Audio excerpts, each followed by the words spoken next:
Okay, to create our little wine triangle over here, we're going to measure 6 across the loom. So 1, 2, 3, 4, 5, 6, and we're doubling over like we did for this shape. So I've got my double thickness, and I'm going to thread my needle. Now, working from the right hand side of your loom, so as you're looking down at it, we're working on the right hand side, which is here, and we're going to go 5 across. 1, 2, 3, 4, 5. So we're stopping here. So it's a smaller triangle this time. So 1, 2, 3, 4, 5, and this is the one that we're going to wrap around.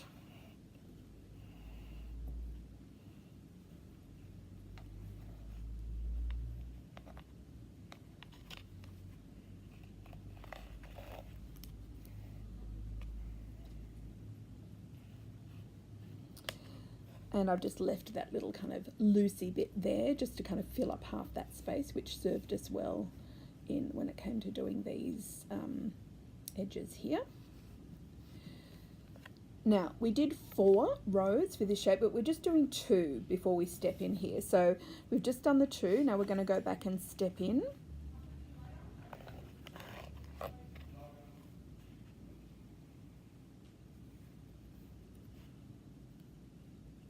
So I'm just stepping in now, so I'll just show you. So that's number 5, so now we're at number 4.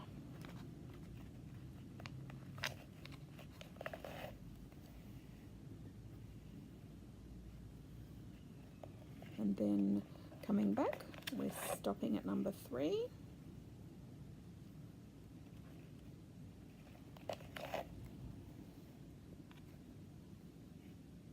And then coming back, we're stopping at number 2. This is just a quick little triangle, this one. And now we can start doing just a couple of the figure 8s around those last 2 warp threads there. Just a couple of figure 8s. And then just go through the center, the 2. Just to secure that shape. And I'm just going to trim that and push it behind the wall hanging. So there we've got our little corresponding triangle. And now we've got the space to fill up next to it. So if we just review our wall hanging, we're up to this point here. So we've just created this shape, and now we're putting about 4 rows of the brown, topped by about 6 rows of the mohair, and then we're topping the whole thing off with some more brown again. So I'm going to measure 4 across of the brown alpaca, baby alpaca. 1, 2, 3, 4. Just a single thickness of this one is fine.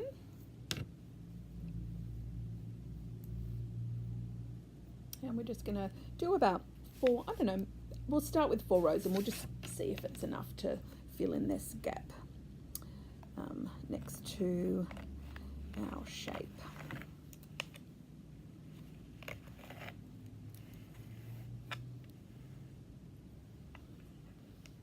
Just tucking in before I go ahead and do my other rows.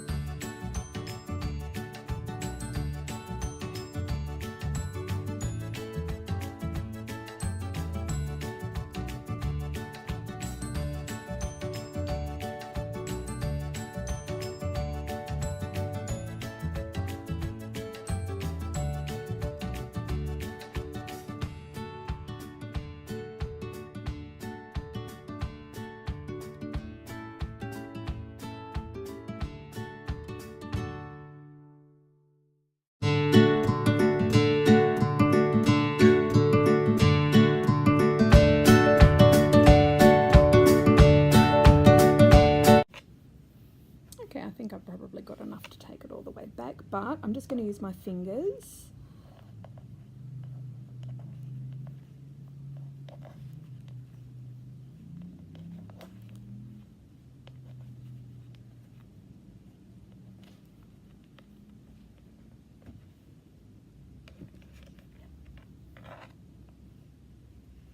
Like so, and I'm just going to tuck that back in.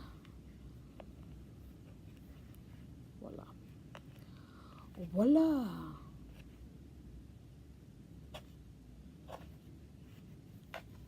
Cool. Okay, so then we, the next section is a replication of the mohair. So that's a thickness of 4, and we are doing about,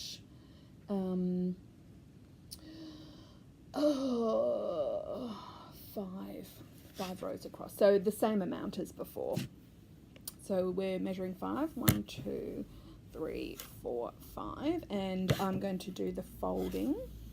So that's my double thickness, my triple thickness, and then back the other way for my thickness of 4. And then just treating that as one single piece of yarn that we're threading in our needle. And we're going to fill in this gap here.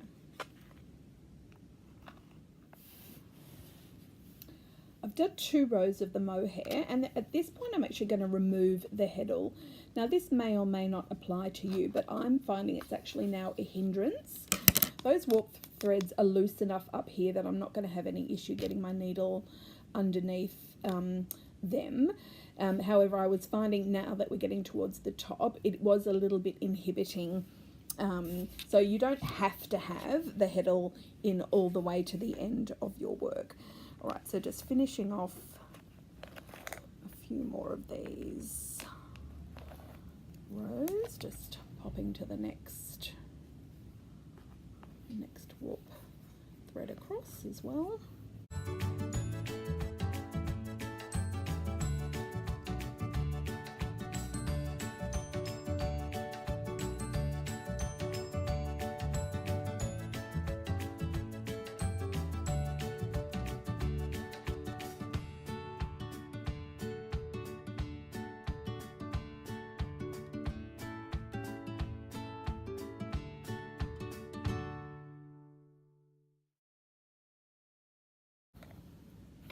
Couple more. I think I've got enough yarn for that. And once again, I'll use my fingers just for this last bit, which should get us just to the end.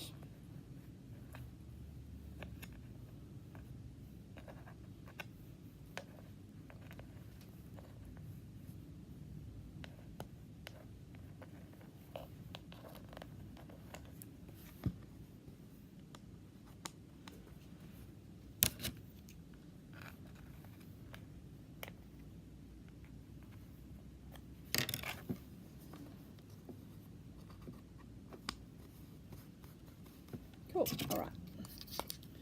Let's just push that all down. And now we are finishing off this wall hanging with 7 rows of the brown baby alpaca in a single thickness. So this will be our final step. 1, 2, 3, 4, 5, 6, 7. A little bit more. And I'm going to go ahead and weave those 7 rows like so, and then we can all convene once they're done.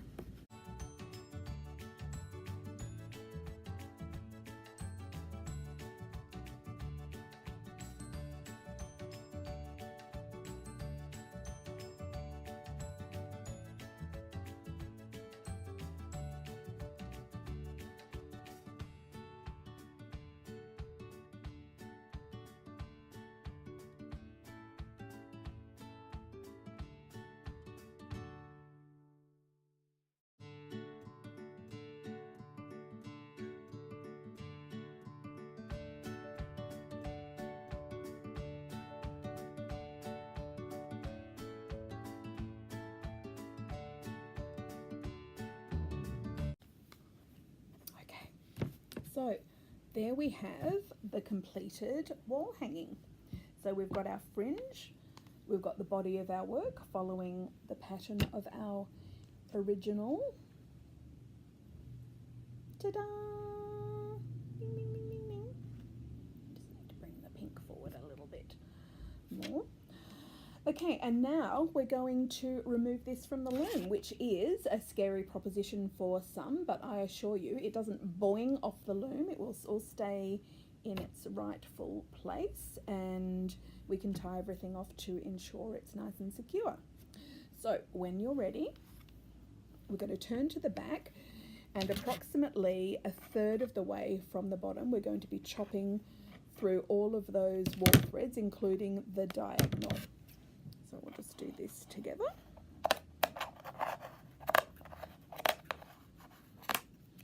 And you can see everything has stayed in its notch. So it's really important that you leave it all in its little special notchy spaces, particularly because the warp thread here that we're going to be tying off is the same material or the same cotton as this fringe here. And if it gets lost in that fringe, you'll kind of have a hard time finding it. So what we're going to be doing now, I just need to pop this up with something just so we can kind of see a bit better. Okay, cool. So now what we're going to be doing is we're going to be taking the first two, so we're just easing those out, and we're tying a double knot underneath. This is awkward, doing it like this. Okay, I'm just going to do this. I'm going to pull it around and tie it in a double knot because I can't do it upside down and back the front. As brilliant as I am, not even I. Okay, so I'm tying that in a double knot underneath the loom, and you'll tie it until you feel a little bit of resistance. So I'll show you what I mean. So that's the first knot, which I've tied under there. So now I'm going to pull out the next two and do the same thing.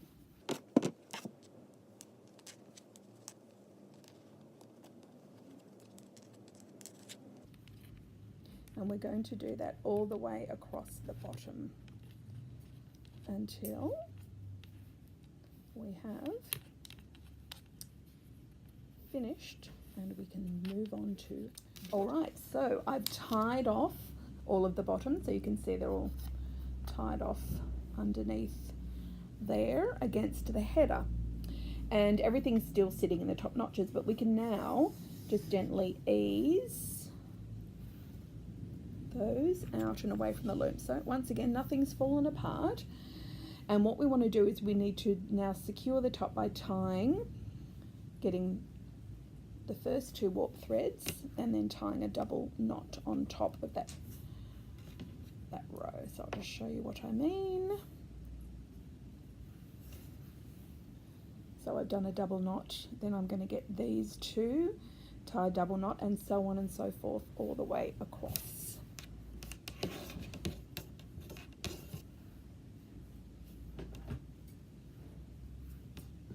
I'm making sure that I'm using the same pressure for each knot, that top row is nice and straight, so that I will have a nice straight wall hanging to hang on the wall.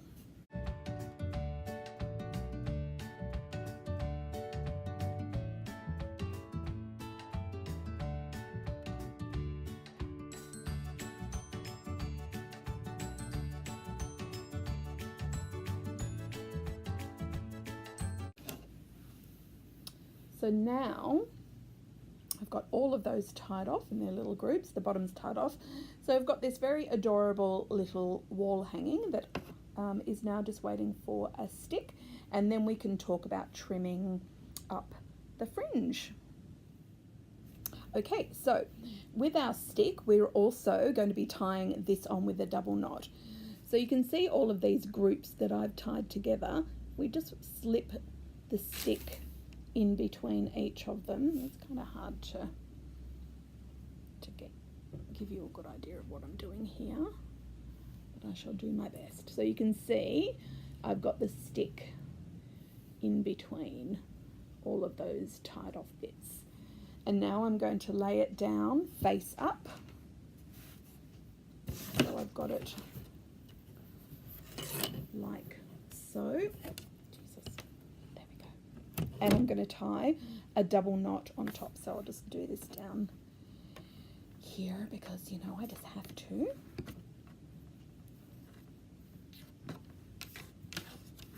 Okay, so I've tied a double knot on top of the stick. Now I'll continue to do that all the way across. So we have this nice fan, which I mentioned before, is a nice compositional element to our to balance out our fringe. However, not everyone likes the aesthetic of the fan, and if you're one of those people, you can choose to actually tie these threads behind the stick and out of the way. If you do that, you will need to kind of tie something on separately as a little hanger, or you can do the classic kind of you know, picture frame, yeah, where you tie a bit of string here, and then you sort of hang it like that on the wall. But we're going to just proceed with my way. And at the beginning when we threaded the loom, I was talking about the way I thread the loom is slightly different to how you may see demonstrations or have been shown by possibly another teacher on how to thread a loom. So I thread my loom by going all the way around front and back with my warp threads. And I do that so I actually have that option of using a fan or not using. So it gives me a choice, essentially. I find with larger work sometimes the fan isn't necessary, but I always personally prefer it for any small work. And that's why I'm sort of showing you in this particular instance. So I'm just tying my last one on now.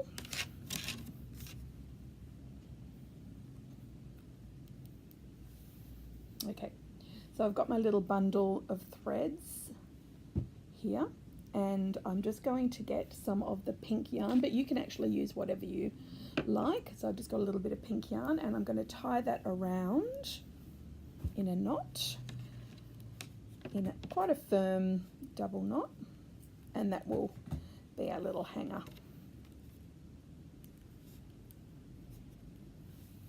Like so. So you can use a longer bit for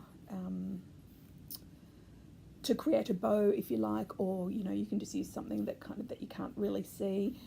And there's an opportunity here for us to do a little bit of a trim with that little kind of bundle of knots there to make it look a little bit neater. Now the bottom.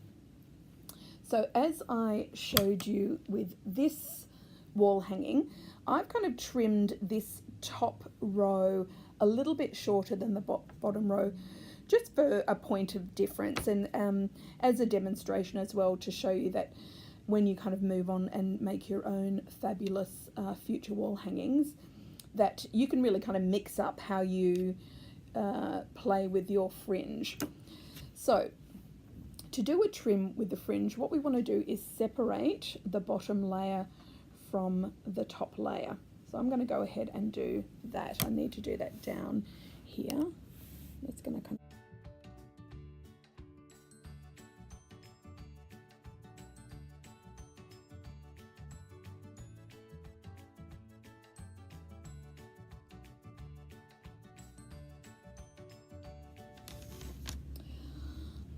Alright, so I've got the fringe, the bottom fringe hanging down here, and I'm going to place it so this bottom fringe is actually flipped back, and I've isolated the front fringe, and I'm sitting it down against the table so I can then trim it without accidentally trimming the bottom fringe. I'll just do it this way.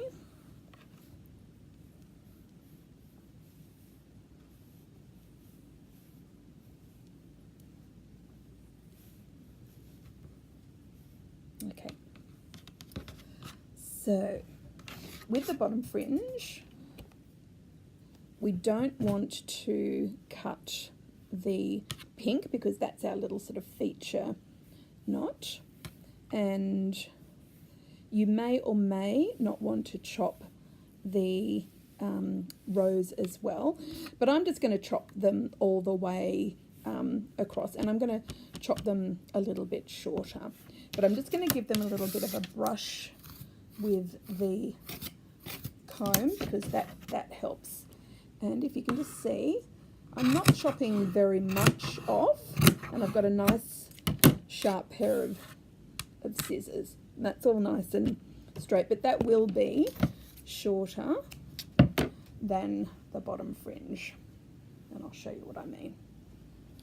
Like so. And then you can go and chop and trim the bottom fringe just to make it a little bit more even as well, if you like. The other thing that you can do is you can actually replicate, you know, some of the lines that we've created in the body of the work. So, you know, you can even kind of do a little bit of a wedge chop here, and I'm going to do that for you just to show you, you know, just another option. So once again, I'm flicking the what do you call it, the bottom row, which was the cotton, out of the way, and I'm going to just chop that wedge. So you can see that's added another dimension to the wall hanging, and if you wanted to, you could tie a knot in this section. In my other tutorials, you may have noticed that I've got a pom-pom sitting at the top. So you can make a pom-pom, just kind of go to the end of those tutorials where I show you how to make a pom-pom. The other thing you can do is you can actually embellish this. You can sew little things on, a whole variety of things you can start doing once you kind of discover the world of weaving and accomplish the basics. I've got other tutorials that you can look up. With that bit of roving that I've included, which has escaped me now, but that I've included, the nice fluffy stuff that I included in the pack for you to play with, go to my roving tutorial. There's also a great technique called Sumac, which is used a lot in the weaving world, and it creates a really pretty plaited or twisted pattern. So there's lots of places that you can go from here. So I hope you really enjoyed that tutorial. I welcome you to subscribe, follow, like, share, all of those things that support me as a creative, and that means I can continue to bring you great little hints and tips and tricks and tutorials in the future. And feel free to reach out to me anytime. I like to have chats with people, so email, Instagram, Facebook, all that kind of stuff. Thanks so much. Bye.